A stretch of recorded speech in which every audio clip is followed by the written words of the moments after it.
नमस्कार। आज महाराष्ट्र या महाराष्ट्रातल्या महत्त्वाच्या घडामोडी आपल्यापर्यंत घेऊन येणाऱ्या बातमीपत्रामध्ये मी आपलं स्वागत करतो। मी प्रसाद काथे। आता या घडीच्या 3 महत्त्वाच्या बातम्या कोणत्या आहेत ते आता पटकन आणि वेगाने आपण लक्षात घेणार आहोत। उद्धव ठाकरे हे विधिमंडळाच्या 4थ्या दिवशी नागपुरामध्ये पोहोचले। नागपुरामध्ये त्यांनी पोहोचता क्षणी फडणवीसांवर हल्लाबोल केला।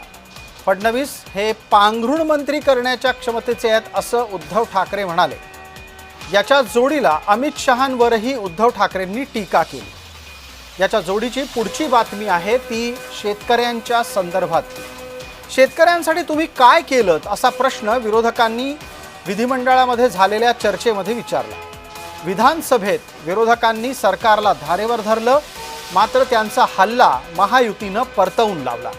शेतकऱ्यांच्यासाठी आवश्यक ती सगळी तरतूद केली आहे असं उत्तर महायुतीच्याकडून देण्यात आलं। तिसरी बातमी आहे ती लक्षवेधी स्वरूपाचीच म्हणावी लागेल, कारण बिबट्याच्या संकटानं महाराष्ट्र ग्रस्त असताना बिबट्या आपण पाळायला हवा, बिबट्याला पाळीव प्राणी करायला हवं अशा प्रकारची सूचना किंवा तसा सल्ला आमदार रवी राणा यांनी दिला आहे।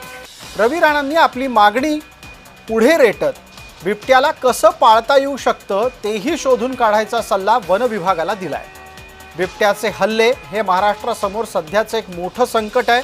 खास करून पुणे जिल्ह्यातल्या मावळ भागामध्ये अधिकाधिक असे प्रसंग सातत्यानं घडतायत। अशा वेळेला बिबट्याला आपण घरामध्ये पाळूया असा सल्ला देताना आमदार महोदय दिसलेले आहेत।